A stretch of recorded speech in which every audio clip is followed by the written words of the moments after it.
Hello out there, uncensored radio fans, fathers, mothers, sisters, brothers, lovers, and everything in between. As you can see, I am by myself to start with today, but I will not be alone for long because I have a very, very special guest. So I'm very excited to talk to.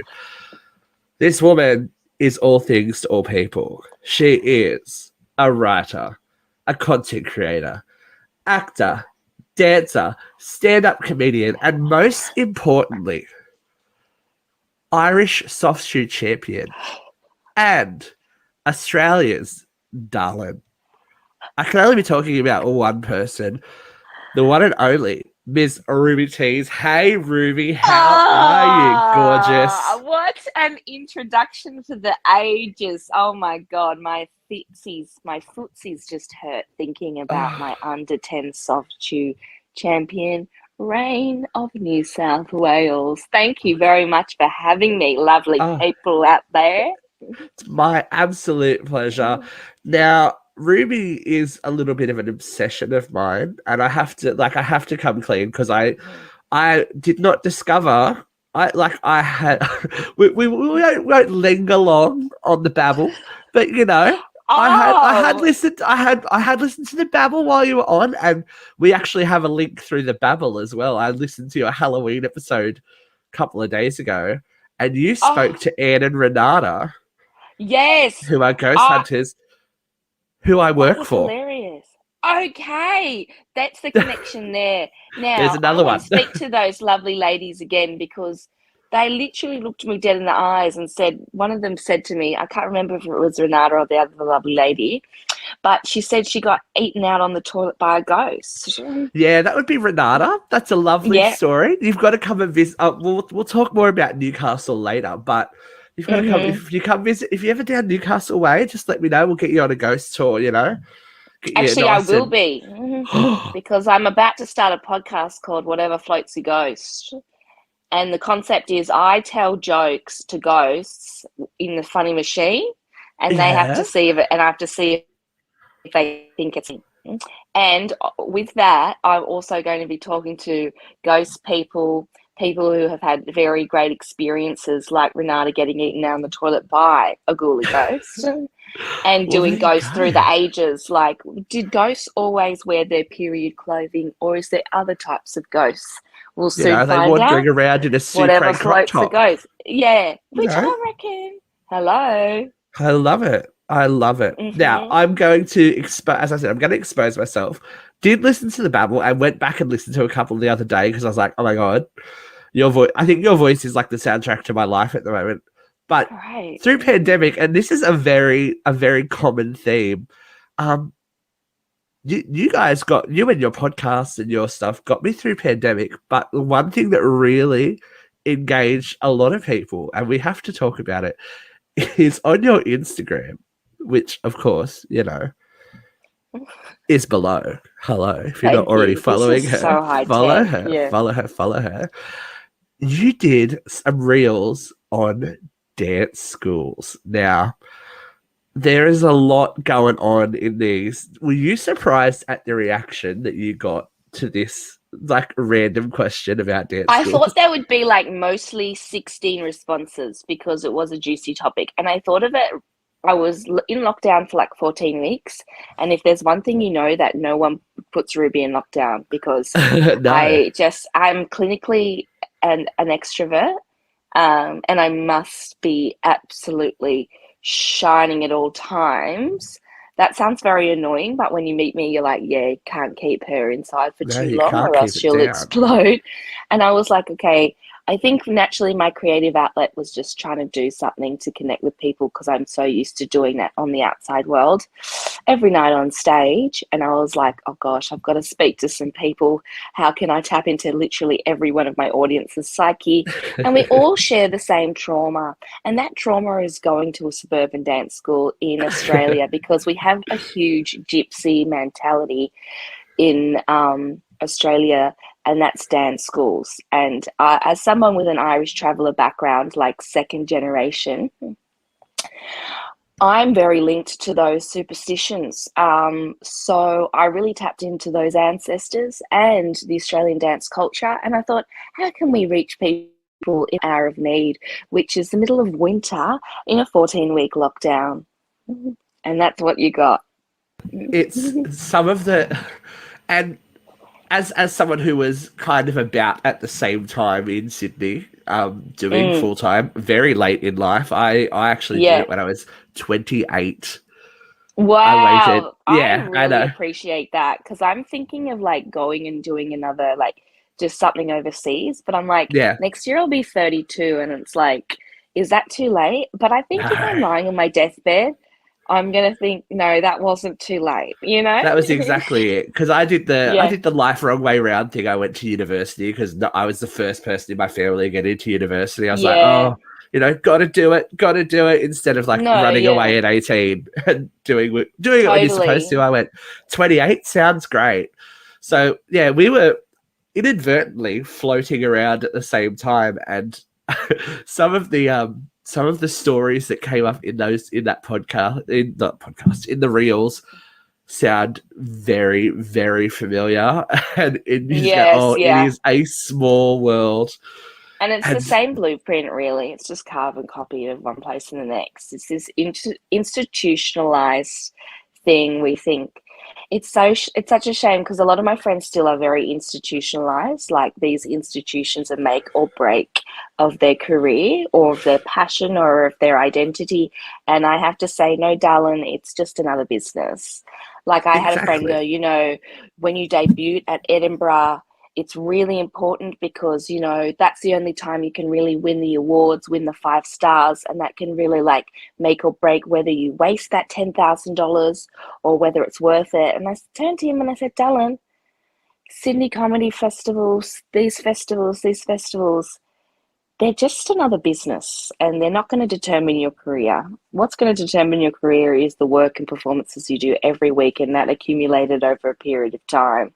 But these institutions, they always seem to pop up in our lives, whether they're our dance schools, whether they're our universities. We're always trying to suck up to our toots because they're going to unlock this huge future for us, but they'll just drop us the minute we graduate. So, do all the Exactly. things, and it's just the sprinkle on your cake at the end of the day. But the actual cake and the icing has nothing to do with these institutions. Right, you work you at like you work if you survive till Agents Week. Oh my god, it's like the Yeah. life you. But Oh, I I think it's remember so that. funny. That's, yeah, Agents Week. That just triggered me so hard. I haven't Yeah. heard that sentence in so long. But that's the thing, isn't it? Agents Week or grad or da da Oh da da yeah. da. Who gets I signed think, by who, or if you don't get signed, yeah. or it's just like Or there was this huge, just a sidetrack. Agents Week was so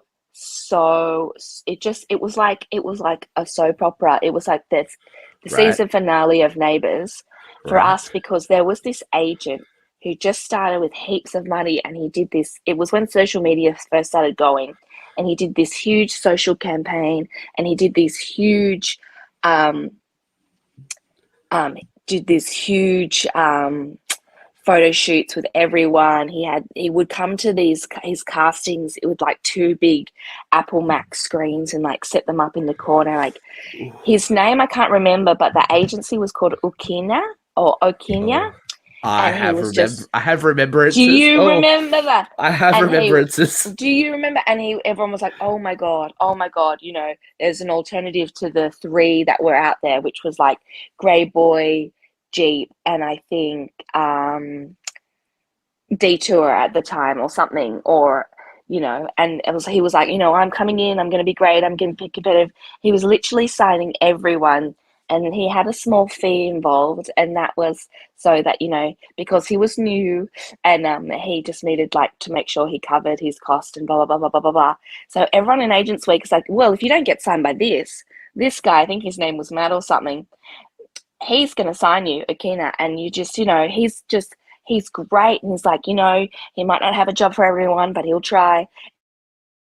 The week after the Agents Week, Matt disappears with everyone's money and his two MacBook screens. And then we're going, They where's got Matt? Where's Matt? repoed. Where's Matt? I got I got signed up for my full-time by another, I would say, Ponzi scheme who isn't around anymore. I didn't get signed by the three good ones. I got signed by the other Ponzi scheme, and I paid my $800, then got nothing. But I am walking down the street in Redfern, and who do I see sweating with sunglasses on and stops dead? It's Matt Ukina. Oh my God, Oh, what are you doing? Where are you? Hey, you! face your screen, Stal. Where's everyone's money? In the sunglasses, And then obviously. he runs away. Oh, He stopped dead no. like this.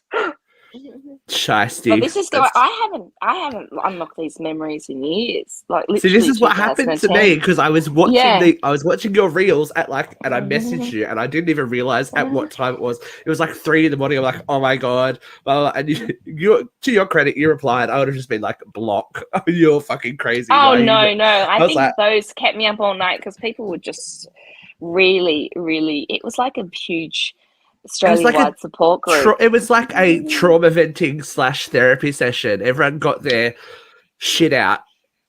Yeah, it was like we all came together for this conference. Yeah, conference of and everyone was psychological catching trauma up. of, you I know, know, not it was being able to very kick over your head when therapeutic. you're 5 foot something and just crying your Yeah, life out. That's all right. exactly. But you've done the Hilarious. hard yards. You've been like a touring dancer and done like the suit work and all that kind of stuff. I've done everything. Are you happy those days are behind you? Someone offered me suit work the other day. I'm nearly 40 and I went, never again.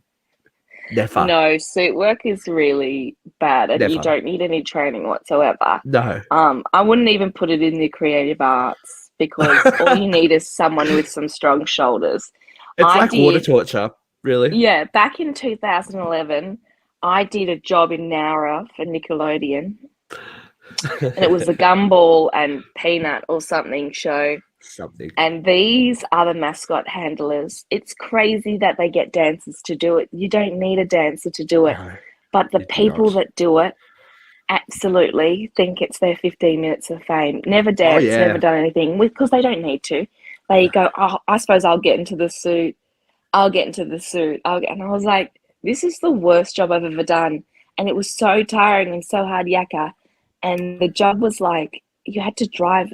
This is how stupid we are. You have to drive 3 hours to get there, do it, drive back 3 hours, and you get paid 8 weeks later, maybe. Yep.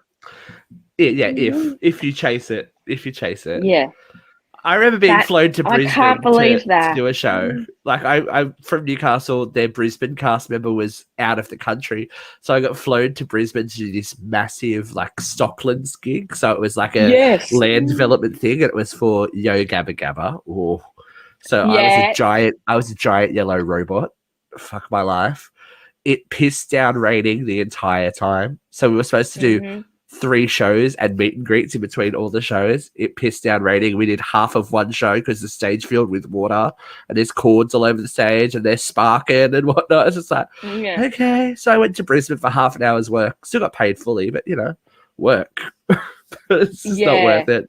The danger money in itself is not okay. Yeah, and it's just gotta work. Yeah. But if you need cash and exactly a part-time job and stuff, you can't knock it, can you? Who am I to say that's gotta work? Honestly, in this economy, we've all been there. But I think everyone that's been through that cycle has at least done it once. You at least do it once and go, at least do it once. Paid to perform. This is amazing. And then you go, oh God, this isn't it. Really, this is not it. This is what I paid thousands upon thousands of dollars for. Okay, right, great. Yeah. Oh, yeah. You gotta, you stop and have a think and you go, okay. Yeah, you go, really? This is my life? So I'm hoping that people get past that point. You hope really so, really would. You would. Or just give it to the kids, mate. They want it. Like, that should be like pre-professional. Get the pre-professional kids out there. They would live for it. Yeah, I reckon, full-timers, if they're doing their bar job at Cargo or something. They're getting paid like 2 cents an hour. Yeah, then you can just do that too. You got to do that. So I was very famously told by one of my teachers, and I think you embody this completely at full time. If there isn't work available, you create that work. And if you Yeah. look like following you, you are one busy beaver, which I'm totally lucky to actually get the chance to have a chat with you. So you've just come off like massive tour, right? With Yeah. Chappelle, Oh, I'm your so loving this loveliness. organization. Oh, Now, beautiful. tell me a little bit, or the folks about a little bit about Chappelle, and who you play, and all that kind of stuff. Oh, that's a good photo. That is literally It's my family, second family. So basically, I was at UTS doing journalism and political history because after dance, I just realized there was a whole world out there that I didn't know about. And I found it really hard to really construct a sentence, um, which is crazy. So I retired from dance and my world just opened up. It was amazing. Like there was people who liked all this type of amazing music, and there was languages and there was different foods that you could actually eat, and there was like a whole world out there. There was different types of performing arts, different types of creativity, different types of performance, comedy, writing, theatre, amazing things. And I was always dabbling in stand up naturally and always trying to make funny videos and stuff. And I was like, you know what? I'm going to do radio.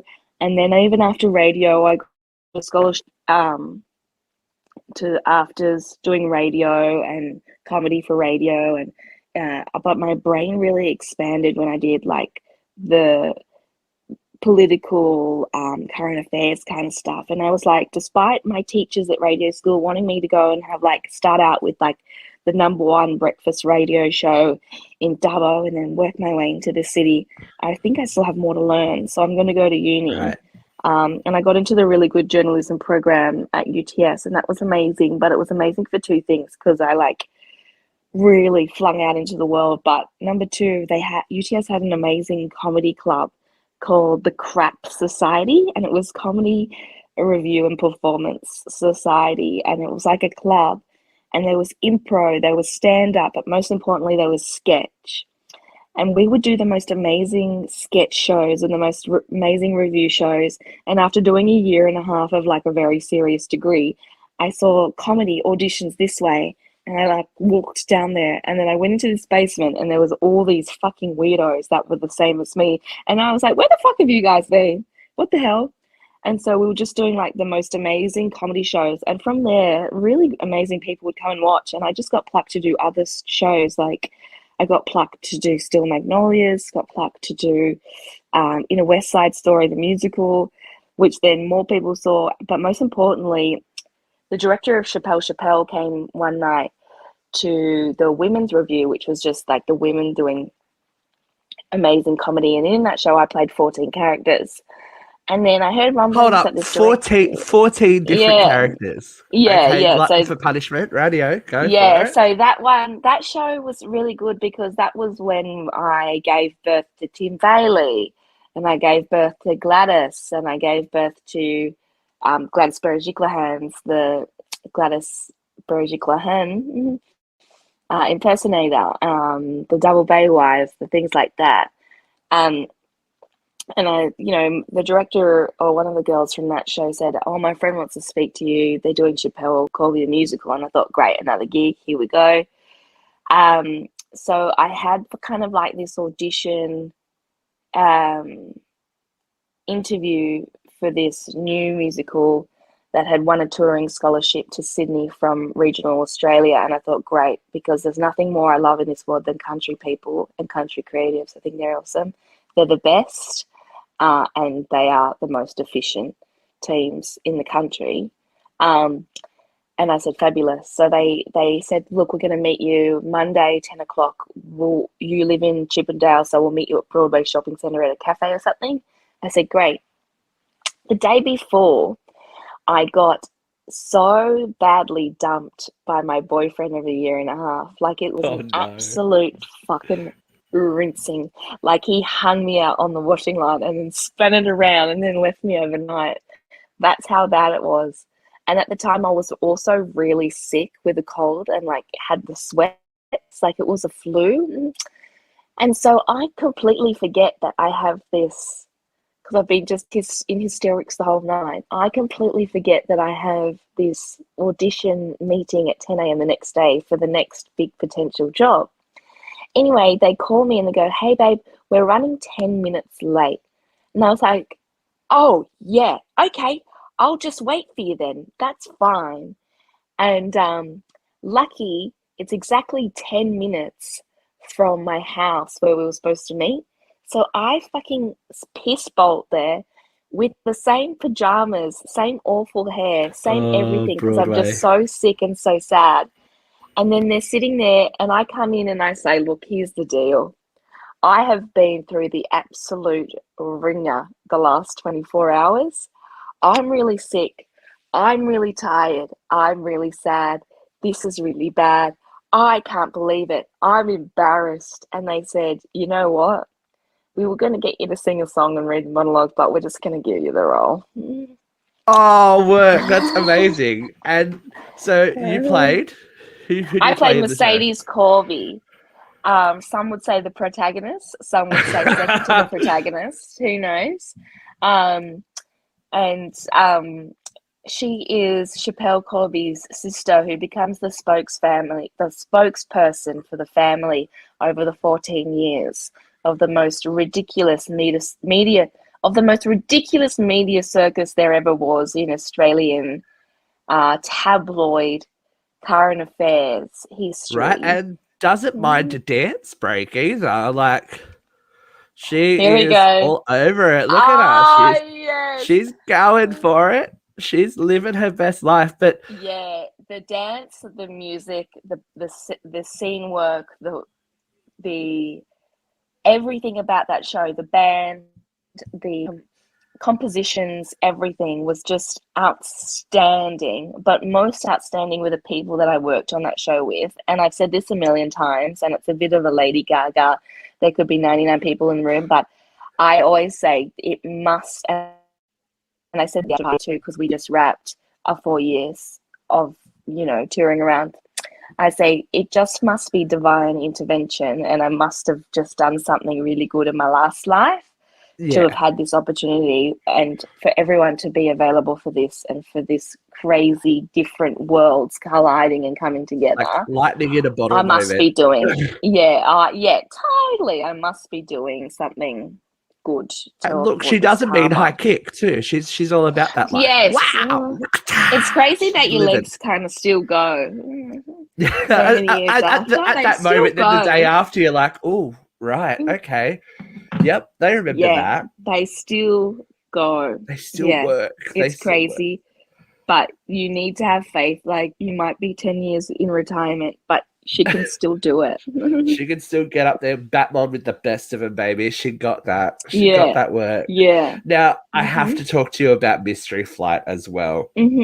Sure. Now, she is an insane looking show with a posse of very talented people as well, by the looks of it. Now, you've just come off doing that as well. Like, are you like ready for I ran a coma? them both at the same time. Well, it's or funny have because you recovered? when I'm still very tired because our money came very late for those shows, so I had to still work my day job as soon as I hopped off tour, like literally the next day.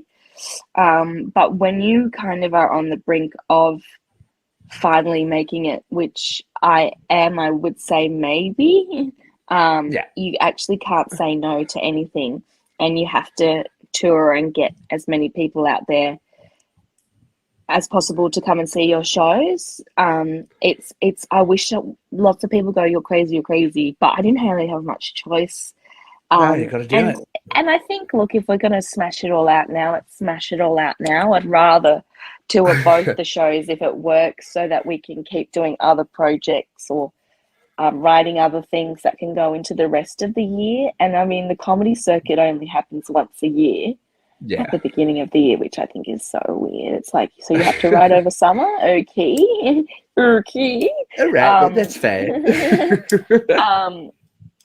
And look, I would rather tour both shows and have them both everyone to see than just two of them separately. So it kind of worked out well. We have the same promoter on both the shows, so we were able to like not have any clashes as such. That's good. But it was really, really hard work, and it always is hard work.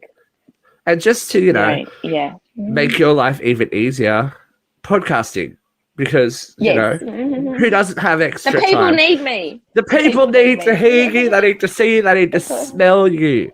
Now, I went through everything. I've been through every episode of everything at least once. Garden Troppo, I got into in a big way in pandemic. It started out as the Great Aussie Debate Up Late, and I never got the answer. Are you Team Mindy, or are you Team Robert Thirsttrap? I'm Team Robert Thirsttrap. Sorry. What's that about? I started with Mindy because I'm all girl. I'm like I'm pro girls. I love the girls, but I'm sorry, Bob, Robert, like okay, mate. he's 18. He's 18 now, so he's we can 18 say now. This. It's okay. I wonder if he's had a beer. I wonder if he's had a few things. Never had she hasn't even had a glass of Coke. But have you seen her? Have you seen Mindy's husband? I'm sure she's had a few things. She got that baby, so she's had to have a few things done. Yeah, I will. Coming from good me, on her. I can only judge on my experience, and I've definitely had a few things. Look, we're definitely gonna talk about that when we get to Sex and Ocean. But I've got to say, Garden Troppo is amazing. Was most of that ad-libbed, or did you sit and write that? Because some of the stuff you come up with that we have to hit. Yeah, we think the about the Prince Philip Lane Cove episode where you gave the eulogy. Every time I come to that one, I literally have to pull over the car if I'm driving and laugh my ass off at the eulogies and stuff. It's just, I can't. You guys are hilarious in that show, and you play off each other so well. Thank you. That will be coming back again shortly. Sorry, everyone that's missed it. I've really missed doing the sound design for that. But we just sometimes we go, well, quick, let's write something down that we can say. Because the last episode, a presentation. The last episode you did, you ended up in my hometown. You ended up in Newcastle. Home of the Tap Dogs. Home of the Tap Dogs. Home of Man Baby. The cat lizard. Now, for the people that haven't heard of your experience with the cat lizard man, so that's near my house. Yes. would you care to share this story? Because every time I hear it, I laugh. I can't. It's amazing. Yeah. Look, I don't know if I'm going to get sued for defamation, so I have to be careful. Just allegedly. We can just say allegedly. We have a banner because we always get a little bit. We have this one. It's called Comedy People, and we also have everything is to be considered allegedly and to prove otherwise. And listen, I'm not asking for the CCTV. I'm just saying. You know what I mean? So please, new idea, don't come for me. I think he has bigger fish to fry, really. Oh, yeah. I mean, don't we all? This was 2019. I was in a small dive bar called Sneaky Possum around the corner from my house. It was my first weekend off since doing the first run of Chappelle, and I had been really strict on like strict diet, strict workouts. I wanted to look good, and it was our first run of Chappelle. So this was my blowout weekend, and I was sucking back the rosés at the Sneaky Possum with a couple of friends from uni. And then we went to a house party, and then we came back, and we were lit. Anyway, the Sneaky Possum boys, they're so cheeky. One of them leans over and goes, "Ruby, guess who's behind you?" And it's the DJ from you know where. I'm not going to say anything more, anything less, but everyone saw the photo pop on the screen. And I turn around, and DJ is like in all this white outfit head to toe with lots of like, flaps and fringes coming off it. And he's got this charcoal eyeliner on, a little bit sweating profusely kind of look. And I go, oh, cool. Anyway, the joker behind the bars thought it would be funny to put on straight lines. And if any Silverchair fan is aware of straight lines, it's that obvious pop rock song that's not quite far off Kelly Clarkson kind of vibe that you can tell a band sold out once they've put on like a pop rock commercial Today FM kind of hopeful, borderline Christian Appeal rock to the song. masses. Let's go. Yeah, Like, yeah. It was a Sony BMG. This is a great idea. And you can tell to any creative with that grunge background, it was going to be a real piss off. Anyway, so pumping his straight lines, and I've gone, oh my God. In an alcohol-fueled environment, this is not a good idea. All of a sudden, he stands up, picks up a stool, and I had this big top knot on. it's the drinking bun, we call it. The drinking bun. The drinking bun. The drinking bun on my hair. He throws this metal stool across the bar. And you know when something doesn't wipe you out, but it hooks you and you just drag slowly with it? You're like this, you're like... Like a Matrix moment kind of thing. It's a Matrix moment. It's like almost in slow motion. Yeah. And I am getting slid along the bar by this bloody moving stool. And I am in a full Martha Graham backbend. Oh, and then he beautiful. runs to the door, faces us, and goes, meow, like a cat lizard, and then runs out. And then as he's running out, the Daily Telegraph has snapped him, snap. And then on the Monday, then came out that front cover of the Daily Telegraph, which I don't think that he would be front cover material. Like, he's like an old iconic suit, like rock star from the 90s. I don't know why that would be front cover material. And just the story, it's a very new idea to me. Yeah, it's very but much. I don't know who the editors were at that time. Anyway, slapped full length of the front Telegraph page. And I don't know how their audience would really care about this. Yeah, they wouldn't care. So it was a very odd choice. Daniel Johns, 2 weeks in Chippendale's sex dungeon. And then a photo of him in the white outfit running out of the sneaky possum. And everyone in the bar turned around to me and said, oh my God, Daniel Johns just threw a silver chair at you. That's a gift. And from that moment, I knew I was the chosen one. That's a gift from the gods, from the comedy gods. Like, what? That doesn't happen. It's amazing. No. I knew I was special. That is special, and that God Troppo is very much a comedy, sketch kind of variety show.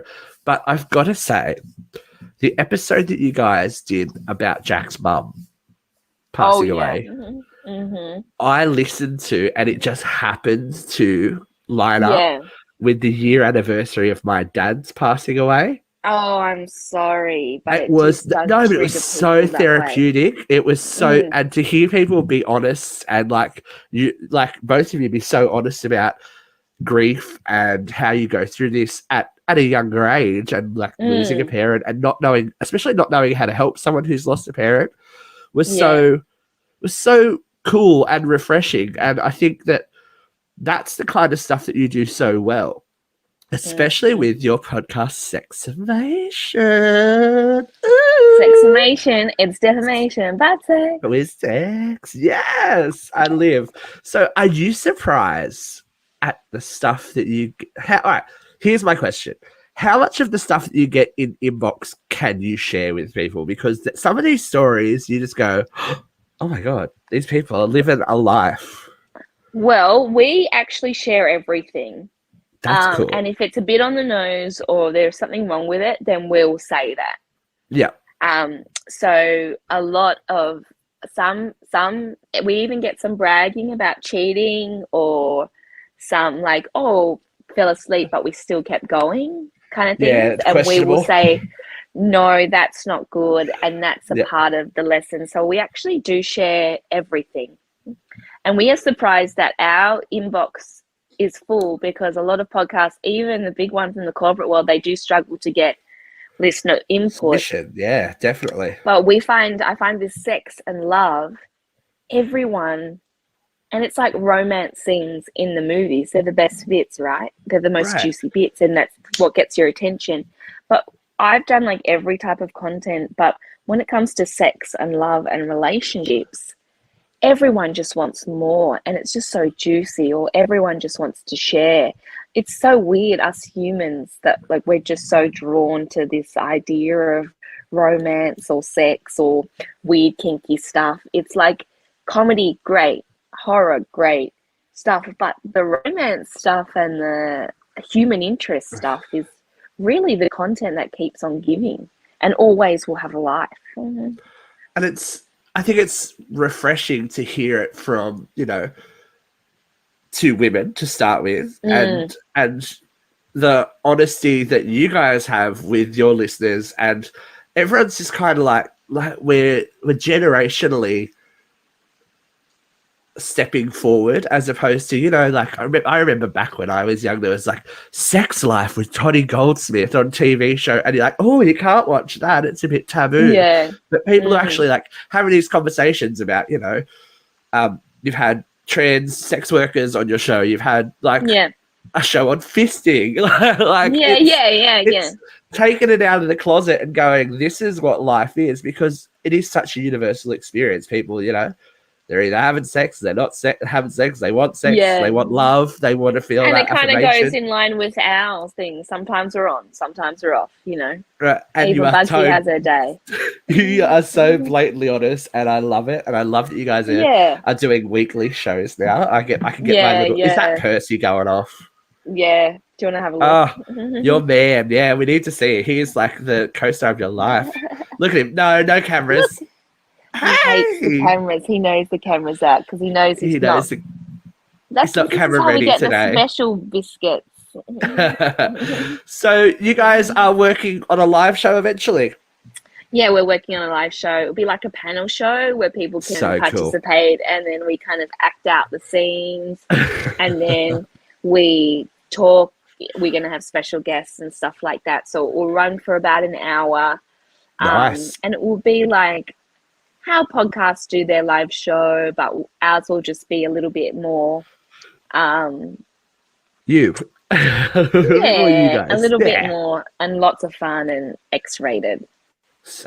Awesome. So you are technically not working, you're writing at the moment. So before I let you go, what can we look forward to from Miss Ruby? What's going on in the world? What's coming up? Hopefully you will get a TV show soon. We're just pitching it to a lot of different people. And the TV show is kind of about my upbringing, but a lot of other people's upbringings in the glebe, kind of inner west area, where beautiful in gentrification, like it's very fancy and rich now, but people ask, why do you speak like this and you're not from regional Australia? And I have to tell them that well, the kind of bogan city life that was, Redfern, Newtown, glebe in the 90s and noughties, in the flats, in the houses of glebe and stuff like that. My accent is actually true to prior gentrification and these areas being quite scary and crime filled and a lot of different things running through them to sell to the city, etc. And we just had an array of kids. We had Vietnamese boat people in our class. We had the really tough housing commission kids in our class. We had, people who had just moved in, like the editor of Vogue's kids were in our class. We just had this huge melting pot of so many things. But really it's a play off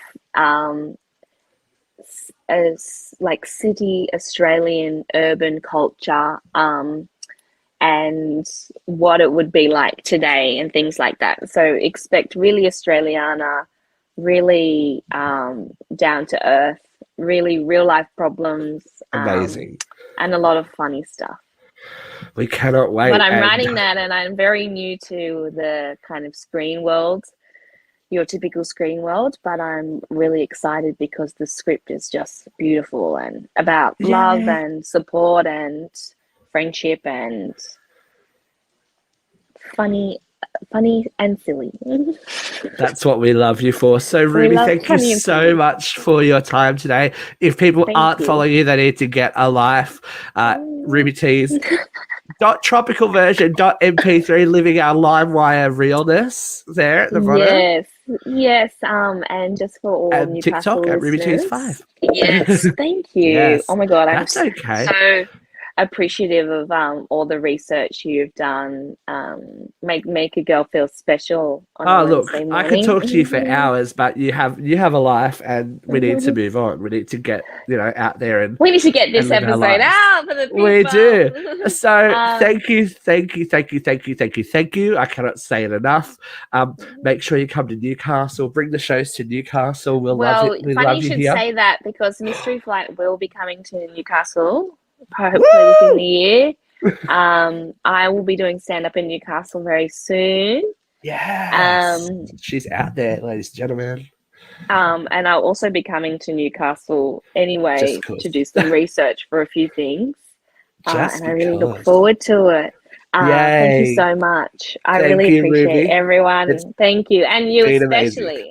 All right, honey. Thank you so much for your time. Sweet. Have a great day. Up. Okay, bye now. Ciao. I'm going, I promise.